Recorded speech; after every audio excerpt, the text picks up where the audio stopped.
Hello everyone, welcome back to my channel 7 Speed Manipur. Ngasigi anouba video amaga loina miyang mafamda purga laksiri hab tare. Koi ngasi video si tasena hargadi koi hujita inong handakta koi Independence Day numita Mahindra gi side gi hab tare. Koi showcase tawgiba adum makal gi concept car hab tare ko. Concept car se kenone koi gi ahum mari ne ko. Concept car mari sideda SUV nga to ibuko ado sigi SUV sina bu thola di adum market se khara di nikdo male ko gari se du kimatik phajai ado masi yeng bada he yeng bada adum sudum haidi kenoma dum phawng do male ado ngasi video se sigi matang habet samla basic details to tang sum khangmina je na semda video ne ado kana ko misina jing video se nong na thengna biyaw ga di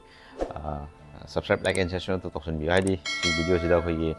asi channel sida koigi regular koigi gari ga mari leina content sing purga laksa badumba channel ni ko aduna myam so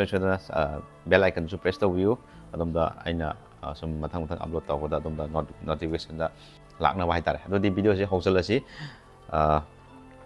koi yana mada gari sing je yamna koigi matam ga chuna ba yamna futuristic oiba ado makhal gari oidoi ni ko ado ai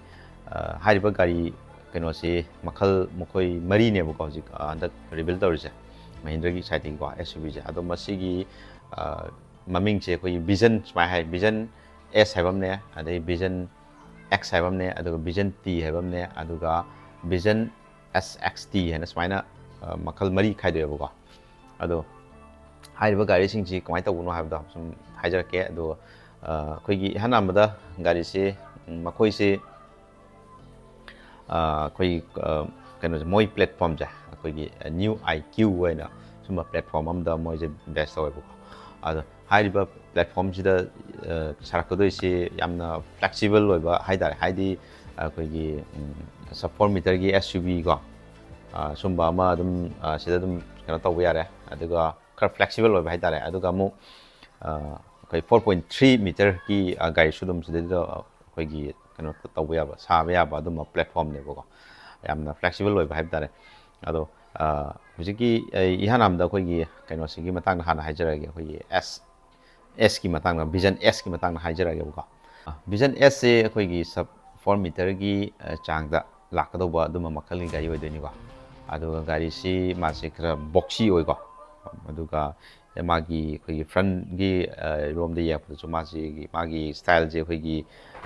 LED DRL ga je koi gi yamna koi gi L shape ki maong ga tawra ga yamna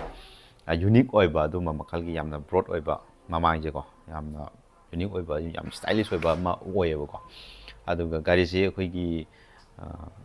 kai tare SUV design ne ko gari boxy oiga kitang ground clearance ai wanga adagi magi side panel om de ye ga su koi gi mini koi defender gi looks ko somewhere looks like koi defender ko ama magi character ma kitang u phange ko ado maning lom de ye nga su sai gi khang yamna rugged looks ama ga loina lak padu ma makhal gi SUV ko haitare ko sub 4 meter gi SUV haitare aduna sub 4 meter gi SUV si kya kitang smaina yamna rugged looks ka loina na yam tire ga chunky we ko smaina leiba do ground clearance ka yam tino koi gi 227 ki chang haitare ko si chang da wang badum makhal gi koi gi SUV or ka doina bo ado Mahindra gi side gi hariba concept sing se koi gi production da lakpa kan da di minor koi gi changes khara di o phangani adubu almost koi 80 to 90% di expect tawi ko haidi moi gi design se yamba koi 80 to 90 je loima koi gi ground da koi gi production da dum loi mane ko ado slightly khara change lakpe ko ado gari se du yeng yam phajare ko aduga koi gi magi price from the yeng kan da si price ki di uji phogi di emta kana tawdri ko haidri ko aduga koi gi magi engine gi option da lakpa kan da mokoi se ice da ma adagi EV da ma adagi hybrid da ma smaina moi engine gi kano just smaina lakani na haibagi madi haiba ko aduga mokoi ji kano oidoi ne koi gi rail wheel drive ti oira roi ko ado front wheel drive ta la ni aduga all wheel drive kumba option ko adum bagi kano da lakani aduga ꯃꯈꯣꯏꯅ ꯍꯥꯏꯕꯗ ꯑꯩꯈꯣꯏꯒꯤ ꯈꯔ of ꯔꯣꯗꯇ ꯈꯤꯇꯪ ꯑꯦꯟꯊꯨꯁꯤꯌꯥꯁ ꯑꯣꯏꯕ ꯀꯥꯡꯕꯨꯁꯤꯡꯒꯤꯗꯃꯛꯇ ꯌꯦꯡꯉꯒ ꯑꯩꯈꯣꯏꯒꯤ 4x4ꯒꯤ ꯀꯩꯅꯣꯁꯤꯃ ꯑꯣꯞꯁꯟꯁꯤꯃ ꯂꯥꯛꯄ ꯌꯥꯕꯒꯤ ꯑꯣꯏꯊꯣꯛꯄ ꯂꯩꯌꯦꯅ ꯍꯥꯏꯀꯣ ꯑꯣꯀꯦ ꯑꯗꯨꯒ ꯃꯊꯪ ꯑꯃꯨꯛ ꯂꯥꯛꯀꯗꯣꯏꯅꯤ ꯑꯩꯈꯣꯏꯒꯤ ꯚꯤꯖꯟ X ꯍꯥꯏꯅ ꯑꯃ ꯂꯩꯖꯦ ꯚꯤꯖꯟ Xꯁꯤꯁꯨ ꯃꯥꯁꯦ ꯑꯩꯈꯣꯏꯒꯤ ꯈꯤꯇꯪ ꯌꯦꯡꯕꯗ ꯌꯥꯝꯅ ꯀ꯭ꯂꯤꯟ ꯑꯣꯏꯕ ꯑꯗꯨꯝꯕ ꯑꯩꯈꯣꯏꯒꯤ 4 ꯃꯤꯇꯔꯒꯤ ꯑꯩꯈꯣꯏꯒꯤ ꯀꯨꯄꯦ ꯗꯤꯖꯥꯏꯟ ꯍꯥꯏꯇꯥꯔꯦꯀꯣ SUV ꯑꯣꯏꯔꯁꯨ ꯑꯩꯈꯣꯏ ꯈꯤꯇꯪ ꯂꯩꯗꯅꯀꯣ ꯀꯨꯄꯦ ꯗꯤꯖꯥꯏꯟꯒꯤ ꯇꯥꯏꯞꯇ ꯌꯥꯝꯅ ꯀ꯭ꯂꯤꯟ ꯑꯣꯏꯕ ꯑꯗꯨꯝꯕ ꯔꯨꯐꯀꯥꯁꯦ ꯌꯦꯡꯕꯗ ꯌꯥꯝꯅ ꯑꯩꯈꯣꯏꯒꯤ ꯖꯦꯠ ꯐꯥꯏꯇꯔ ꯖꯦꯠꯇꯒꯤ ꯏꯟꯁꯄꯥꯌꯔ ꯇꯧꯔꯒ ꯁꯥꯕ ꯑꯗꯨꯒꯨꯝꯕ ꯂꯨꯛꯁ ꯗꯤꯖꯥꯏꯟꯒ ꯂꯣꯏꯅꯅ ꯂꯥꯛꯄ ꯑꯗꯨꯝꯕ ꯃꯈꯜꯒꯤ ꯀꯩꯅꯣ ꯑꯣꯏꯗꯣꯏꯅꯦ ꯒꯥꯔꯤ ꯑꯣꯏꯗꯣꯏꯅꯦꯕꯀꯣ ꯁꯤꯅ ꯑꯗꯣ ꯁꯤ ꯌꯦꯡꯕꯗꯗꯤ ꯌꯥꯝꯅ ꯍꯦꯛ ꯌꯦꯡꯕꯗ ꯒꯥꯔꯤꯁꯦ ꯑꯗꯨꯝ ꯃꯃꯥꯡ ꯐ꯭ꯔꯟꯒ ꯌꯦꯡꯉꯛꯄꯗ ꯑꯗꯒꯤ ꯁꯥꯏꯠ ꯌꯦꯡꯉꯛꯄꯗ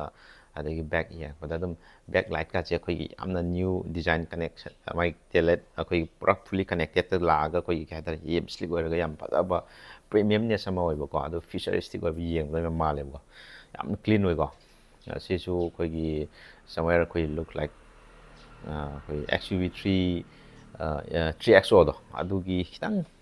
ꯌꯦꯡꯕꯗꯀꯣ ꯃꯣꯏꯒꯤ ꯐꯦꯃꯤꯂꯤ ꯍꯥꯏꯐꯦꯠ ꯃꯥꯟꯒꯦꯅꯁꯨ ꯇꯧꯋꯦꯀꯣ ꯑꯩꯒꯤ ꯋꯥꯈꯜꯂꯣꯟꯗꯀꯣ ꯑꯗꯨ ꯌꯦꯡꯕꯗ ꯌꯥꯝ ꯐꯖꯩ ꯑꯗꯨ ꯁꯤꯃꯁꯨ ꯌꯦꯡꯕꯗ ꯌꯥꯝꯅ ꯅꯨꯡꯉꯥꯏꯕ ꯒꯥꯔꯤ ꯑꯃ ꯑꯣꯏꯅꯀꯣ ꯑꯩꯈꯣꯏꯒꯤ ꯑꯣꯐ ꯔꯣꯗꯔ ꯄꯥꯝꯗꯕ ꯏꯆꯤꯟ ꯏꯅꯥꯎꯁꯤꯡꯒꯤ ꯍꯥꯏꯇꯥꯔꯦꯀꯣ ꯁꯤ ꯈꯤꯇꯪ ꯑꯩꯈꯣꯏꯒꯤ ꯀꯣꯄꯦ ꯂꯥꯏꯛ ꯗꯤꯖꯥꯏꯟ ꯀꯣ ꯄꯥꯝꯕ ꯑꯩꯈꯣꯏꯒꯤ ꯑꯗꯨꯝꯕ ꯏꯆꯤꯟ ꯏꯅꯥꯎꯁꯤꯡꯒꯤꯗꯃꯛꯇꯗꯤ ꯍꯥꯏꯔꯤꯕ ꯒꯥꯔꯤꯁꯤ ꯑꯗꯨꯝ ꯀꯟꯁꯤꯗꯔ ꯇꯧꯕ ꯌꯥꯒꯗ꯭ꯔꯥꯅ ꯈꯜꯂꯦꯀꯣ ꯑꯗꯨꯒ ꯑꯃꯨꯛ ꯃꯊꯪꯗ ꯂꯥꯛꯀꯗꯣꯏꯁꯤꯅ ꯑꯃꯨꯛ ꯁꯤꯅ ꯑꯩꯈꯣꯏ ꯀꯩ ꯍꯥꯏꯇꯥꯔꯦ ꯇꯣꯉꯥꯟꯕ ꯑꯦꯛꯁꯇ꯭ꯔꯥ ꯑꯩꯈꯣꯏꯒꯤ SUV ꯄ꯭ꯔꯣꯄꯔ SUV ꯍꯥꯏꯇꯥꯔꯦꯀꯣ ꯑꯗꯨꯒ ꯃꯥꯒꯤ ꯁꯥꯏꯖꯁꯤꯅ ꯑꯃꯨꯛ ꯉꯁꯥꯏꯒꯤ ꯃꯥꯅ ꯑꯃꯨꯛ ꯂꯥꯛꯀꯗꯣꯏꯁꯤꯅ 4.3 ꯃꯤꯇꯔꯒꯤ ꯍꯥꯏꯇꯥꯔꯦꯀꯣ ꯃꯥꯒꯤ ꯗꯥꯏꯃꯦꯟꯁꯟꯁꯦ ꯑꯗꯨꯝꯕꯒꯤ ꯀꯩꯅꯣꯗ ꯑꯣꯏꯅ ꯂꯥꯛꯀꯗꯧ ꯃꯥꯜꯂꯦ ꯑꯩꯈꯣꯏꯒꯤ 5 ꯗꯣꯔꯒꯤ ꯍꯥꯏꯕ ꯇꯥꯔꯦꯀꯣ ꯑꯗꯨꯒꯤ ꯃꯥꯒꯤ ꯂꯦꯡꯇ ꯂꯥꯛꯀꯗꯧ ꯃꯥꯜꯂꯦꯀꯣ ꯁꯤꯒꯤꯁꯤꯅ ꯑꯃꯨꯛ ꯑꯗꯣ ꯁꯤꯁꯤꯅ ꯑꯩꯈꯣꯏ ꯄꯨꯔꯥ ꯑꯦꯛꯖꯦꯛ ꯑꯩꯈꯣꯏ ꯊꯥꯔꯗꯒꯤ ꯏꯟꯁꯄꯥꯌꯔ ꯇꯧꯔꯛꯄ ꯑꯗꯨꯝꯕ ꯃꯈꯜꯒꯤ ꯑꯩꯈꯣꯏꯒꯤ ꯒꯥꯔꯤ ꯍꯥꯏꯇꯥꯔꯦ ꯄ꯭ꯔꯣꯄꯔ SUV ꯍꯥꯏꯇꯥꯔꯦ ꯑꯗꯣ ꯃꯣꯏꯁꯦ ꯀꯅꯥꯒꯨꯝꯕ ꯏꯆꯤꯜ ꯏꯅꯥꯎꯁꯤꯡ ꯑꯩꯈꯣꯏꯒꯤ ꯑꯣꯐ ꯔꯣꯗꯇ ꯍꯦꯟꯅ ꯉꯥꯎꯖꯕ ꯏꯆꯤꯜ ꯏꯅꯥꯎꯁꯤꯡ ꯍꯥꯏꯇꯥꯔꯦ ꯌꯥꯝꯅ ꯗꯤꯞ ꯑꯣꯐ ꯔꯣꯗ ꯈꯤꯇꯪ ꯇꯧꯅꯤꯡꯕ ꯀꯥꯡꯕꯨꯒꯤꯗꯃꯛꯇ ꯈꯜꯂꯒ ꯁꯥꯕ ꯑꯗꯨꯝꯕ ꯃꯈꯜꯒꯤ ꯒꯥꯔꯤ ꯑꯣꯏꯗꯣꯏꯅꯦ ꯍꯥꯏꯇꯥꯔꯦ ꯇꯁꯦꯡꯅ ꯍꯥꯏꯔꯒꯗꯤ ꯑꯗꯣ ꯌꯦꯡꯕꯗ ꯐ꯭ꯔꯟꯒꯥꯁꯦ ꯃꯥꯒꯤ ꯐ꯭ꯔꯟꯒꯤ ꯑꯩꯈꯣꯏꯒꯤ ꯒ꯭ꯔꯤꯜꯒꯥꯁꯤ ꯌꯥꯝꯅ ꯔꯒꯦꯠ ꯑꯣꯏꯕ ꯊꯥꯔꯗꯒꯤ ꯏꯟꯁꯄꯥꯌꯔ ꯇꯧꯔꯒ ꯁꯥꯕ ꯑꯗꯨꯝꯕ ꯊꯥꯔꯒꯤ ꯏꯂꯤꯃꯦꯟ ꯃꯌꯥꯝ ꯑꯃꯒ ꯌꯥꯎꯔꯀꯥꯟꯗ ꯑꯩꯈꯣꯏꯒꯤ ꯐ꯭ꯔꯟ ꯒ꯭ꯔꯤꯜ ꯌꯥꯎꯔꯤꯁꯦ 6 ꯁ꯭ꯂꯣꯠ ꯁ꯭ꯄ꯭ꯂꯤꯠ ꯒ꯭ꯔꯤꯜ ꯀꯥꯏꯅ ꯁꯨꯃꯥꯏꯅ ꯌꯥꯎꯔꯤꯑꯕꯀꯣ ꯃꯉꯣꯟꯗ ꯑꯗꯨꯒ ꯇꯥꯌꯔ ꯈꯨꯗꯤꯡꯃꯛ ꯌꯥꯝꯅ ꯆꯪꯀꯤ ꯑꯣꯏꯔꯒ ꯌꯥꯝꯅ ꯀꯩ ꯍꯥꯏꯇꯥꯔꯦ ꯑꯩꯈꯣꯏꯒꯤ ꯄꯨꯔꯥ ꯑꯣꯐ ꯔꯣꯗꯔꯒꯤ ꯒꯥꯔꯤꯒ ꯆꯞ ꯃꯥꯟꯅꯔꯦ ꯍꯥꯏꯇꯥꯔꯦꯀꯣ ꯑꯗꯒꯤ ꯔꯨꯐꯇꯒ ꯌꯥꯎꯔꯤꯕ ꯑꯩꯈꯣꯏ ꯂꯒꯦꯖ ꯀꯦꯔꯤꯡ ꯇꯧꯅꯤꯡꯕꯀꯣ ꯑꯗꯨꯝꯕꯒꯤ ꯌꯥꯝꯅ ꯀꯩ ꯍꯥꯏꯇꯥꯔꯦ ꯀꯝꯄꯅꯤꯅ ꯑꯣꯐ ꯔꯣꯗꯀꯤꯗꯃꯛꯇ ꯈꯜꯂꯒ ꯁꯥꯕ ꯑꯗꯨꯝꯕ ꯒꯥꯔꯤ ꯑꯗꯨꯝ ꯑꯣꯏꯒꯅꯤꯅ ꯈꯜꯂꯦ ꯑꯗꯣ ꯁꯤꯗꯁꯨ ꯑꯩꯈꯣꯏꯒꯤ EV ꯑꯗꯒꯤ ꯑꯥꯏꯁꯇ ꯑꯗꯒꯤ ꯍꯥꯏꯕ꯭ꯔꯤꯠꯇ ꯁꯤꯒꯤ ꯏꯟꯖꯤꯟꯁꯤꯗ ꯑꯗꯨꯝ ꯑꯩꯈꯣꯏ ꯄ꯭ꯔꯗꯛꯁꯟ ꯂꯥꯛꯀꯅꯤꯅ ꯍꯥꯏꯕꯤꯀꯣ ꯑꯗꯣ ꯌꯦꯡꯁꯤ ꯃꯇꯝꯒꯤ ꯃꯇꯨꯡ ꯏꯟꯅ ꯑꯗꯨꯒ ꯍꯥꯏꯔꯤꯕ ꯒꯥꯔꯤꯁꯤꯡꯁꯤ ꯑꯩꯈꯣꯏꯒꯤ ꯀꯃꯤꯡ ꯑꯩꯈꯣꯏꯒꯤ 2027 ꯑꯥꯔꯂꯤ 2027ꯗ ꯑꯩꯈꯣꯏꯒꯤ ꯄ꯭ꯔꯗꯛꯁꯟꯁꯦ ꯂꯥꯛꯄꯒꯤ ꯃꯑꯣꯡꯗ ꯍꯥꯏꯕꯤꯌꯦꯕꯀꯣ ꯑꯗꯨꯒ ꯑꯃꯨꯛ ꯃꯊꯪꯗ ꯑꯃꯨꯛ ꯁꯤꯒꯤ ꯃꯊꯪꯗ ꯂꯥꯛꯀꯗꯣꯏꯁꯤꯅ ꯑꯩꯈꯣꯏꯒꯤ SXT ꯑꯅ ꯁꯤꯁꯨ ꯑꯩꯈꯣꯏꯒꯤ ꯏꯟꯁꯄꯥꯌꯔ ꯐ꯭ꯔꯣꯝ ꯊꯥꯔꯗꯒꯤ ꯍꯥꯏꯇꯥꯔꯦꯀꯣ ꯊꯥꯔꯁꯤꯗꯩꯗ ꯁꯤꯅ ꯑꯃꯨꯛ ꯈꯤꯇꯪ ꯑꯩꯈꯣꯏꯒꯤ ꯄꯤꯛꯑꯞ ꯂꯥꯏꯛ ꯃꯅꯤꯡꯒꯤ ꯑꯩꯈꯣꯏ ꯄꯤꯛꯑꯞ ꯇ꯭ꯔꯛꯇꯣ ꯑꯗꯨꯒꯤ ꯗꯤꯖꯥꯏꯟ ꯑꯃꯨꯛ ꯂꯥꯛꯀꯗꯣꯏꯅꯦꯕꯀꯣ ꯃꯅꯤꯡꯒꯤ ꯑꯩꯈꯣꯏ ꯀꯥꯔꯒꯣ ꯁ꯭ꯄꯦꯁ ꯃꯆꯥ ꯑꯃ ꯑꯩꯈꯣꯏꯒꯤ ꯁꯤꯗꯩꯗ ꯇꯣꯉꯥꯟꯅ ꯑꯩꯈꯣꯏꯒꯤ ꯇꯣꯉꯥꯟꯕ ꯁ꯭ꯄꯦꯌꯔ 2 ꯇꯥꯌꯔꯁ ꯀꯣ ꯑꯃ ꯍꯥꯞꯄꯀꯥꯟꯗ ꯌꯥꯝꯅ ꯐꯖꯕ ꯗꯤꯖꯥꯏꯟ ꯑꯃꯒ ꯂꯣꯏꯅꯅ ꯌꯥꯝꯅ ꯄ꯭ꯔꯦꯛꯇꯤꯀꯦꯜ ꯑꯣꯏꯕ ꯗꯤꯖꯥꯏꯟ ꯍꯥꯏꯇꯥꯔꯦꯀꯣ ꯁꯨꯝꯕꯒ ꯂꯣꯏꯅꯅ ꯂꯥꯛꯄ ꯑꯗꯨꯝꯕ ꯁꯤꯁꯨ ꯑꯩꯈꯣꯏ ꯊꯥꯔꯗꯒ ꯆꯞ ꯃꯥꯟꯅ ꯊꯥꯔꯗꯒ ꯏꯟꯁꯄꯥꯌꯔ ꯇꯧꯔꯒ ꯂꯥꯛꯄ ꯑꯗꯨꯒꯨꯝꯕ ꯃꯈꯜꯒꯤ ꯒꯥꯔꯤ ꯑꯣꯏꯗꯣꯏꯅꯦ ꯑꯗꯨꯒ ꯃꯉꯣꯟꯗꯅ ꯑꯃꯨꯛ ꯈꯤꯇꯪ ꯇꯣꯉꯥꯟꯕ ꯑꯃꯨꯛ ꯑꯦꯛꯁꯇ꯭ꯔꯥ ꯑꯩꯈꯣꯏꯒꯤ ꯃꯃꯥꯡ ꯂꯨꯛꯁ ꯀꯣ ꯃꯅꯤꯡꯒꯁꯤꯅ ꯑꯩꯈꯣꯏ ꯚꯔꯇꯤꯀꯦꯜ ꯇꯥꯏꯞꯇ ꯑꯩꯈꯣꯏꯒꯤ LEDꯗ ꯂꯥꯏꯠꯁꯦ ꯕꯦꯛ ꯂꯥꯏꯠꯁꯤꯒꯁꯦ ꯁꯨꯃꯥꯏꯅ ꯇꯣꯉꯥꯟꯅ ꯌꯥꯎꯔꯛꯀꯅꯦꯕꯀꯣ ꯑꯗꯨꯒ ꯃꯃꯥꯡꯗꯁꯨ ꯑꯩꯈꯣꯏꯒꯤ ꯉꯁꯥꯏꯒꯤ ꯊꯥꯔꯒꯤ ꯑꯩꯈꯣꯏ ꯏꯂꯤꯃꯦꯟ ꯈꯔ ꯀꯣ ꯍꯥꯞꯆꯤꯜꯂꯛꯀꯅꯦꯕꯀꯣ ꯌꯦꯡꯕꯗ ꯁꯤꯅ ꯑꯃꯨꯛ ꯈꯤꯇꯪ ꯂꯨꯛꯁꯦ ꯑꯃꯨꯛ ꯃꯥꯟꯅꯔꯒꯁꯨ ꯈꯤꯇꯪ ꯀꯩ ꯍꯥꯏꯇꯥꯔꯦ ꯒꯥꯔꯤꯁꯦ ꯇꯣꯉꯥꯟꯍꯟꯕꯒꯤ ꯃꯇꯨꯡ ꯏꯟꯅ ꯈꯤꯇꯪ ꯈꯦꯠꯅꯍꯟꯕ ꯍꯥꯏꯇꯥꯔꯦꯀꯣ ꯑꯗꯣ ꯍꯥꯏꯔꯤꯕ ꯒꯥꯔꯤꯁꯤꯡꯁꯤ ꯌꯥꯝꯅ ꯑꯩꯈꯣꯏ ꯃꯇꯝꯒ ꯆꯨꯅꯕ ꯑꯩꯈꯣꯏꯒꯤ ꯑꯣꯐ ꯔꯣꯗꯇ ꯌꯥꯝꯅ ꯑꯩꯈꯣꯏꯒꯤ ꯉꯥꯎꯖꯕ ꯏꯆꯤꯟ ꯏꯅꯥꯎꯁꯤꯡꯒꯤꯗꯃꯛꯇꯗꯤ ꯍꯥꯏꯔꯤꯕ ꯒꯥꯔꯤꯁꯤꯡꯁꯤ ꯑꯌꯥꯝꯕ ꯌꯥꯝꯅ ꯆꯥꯟꯅꯒꯗꯧꯕ ꯑꯗꯨꯝꯕ ꯃꯈꯜꯒꯤ ꯒꯥꯔꯤꯅꯦꯅ ꯑꯩ ꯍꯥꯏꯅꯤꯡꯉꯤꯀꯣ ꯑꯗꯣ ꯉꯁꯤꯒꯤꯗꯤ ꯚꯤꯗꯤꯑꯣꯁꯦ ꯁ꯭ꯋꯥꯏ ꯁꯨꯝ ꯇꯦꯟꯖꯜꯂꯒꯦ ꯒꯥꯔꯤꯁꯦ ꯀꯅꯥꯒꯨꯝꯕ ꯏꯆꯤꯟ ꯏꯅꯥꯎꯁꯤꯡ ꯍꯥꯏꯐꯦꯠꯇꯪ ꯍꯥꯏꯕꯤꯔꯛꯑꯣ ꯑꯗꯣꯝꯒꯤ ꯑꯥꯏꯗꯤꯌꯥ ꯀꯃꯦꯟꯗꯁꯨ ꯑꯗꯨꯝ ꯍꯥꯏꯕꯤꯔꯛꯑꯣ ꯀꯔꯝꯕ ꯒꯥꯔꯤꯁꯤꯅ ꯍꯦꯟꯅ ꯑꯩꯈꯣꯏꯒꯤ ꯐꯤꯆꯔꯗ ꯍꯦꯟꯅ ꯀꯥꯟꯅꯕ ꯃꯊꯪꯒꯤ ꯑꯩꯈꯣꯏ ꯀꯩꯅꯣꯁꯤꯗ ꯌꯥꯝꯅ ꯗꯤꯃꯥꯟ ꯂꯩꯒꯗꯧꯕ ꯒꯥꯔꯤꯁꯦ ꯀꯔꯝꯕ ꯑꯣꯏꯒꯗꯧ ꯃꯥꯟꯒꯦ ꯍꯥꯏꯕꯗꯨꯁꯨ ꯃꯌꯥꯝ ꯀꯣꯃꯦꯟꯗ ꯑꯗꯨꯝ ꯍꯥꯏꯕꯤꯔꯛꯑꯣ ꯑꯗꯣ ꯃꯈꯥ ꯇꯥꯕ ꯚꯤꯗꯤꯑꯣ ꯑꯩ ꯃꯊꯪ ꯑꯃꯨꯛ ꯄꯨꯔꯒ ꯂꯥꯛꯆꯒꯦ ꯑꯗꯣ ꯉꯁꯤꯒꯤꯗꯤ ꯍꯥꯏꯔꯤꯕ ꯒꯥꯔꯤꯁꯤꯡꯁꯤ ꯑꯩꯈꯣꯏꯒꯤ 2027 ꯑꯥꯔꯂꯤꯗ ꯂꯥꯛꯀꯗꯧꯕ ꯒꯥꯔꯤꯁꯤꯡꯅꯦ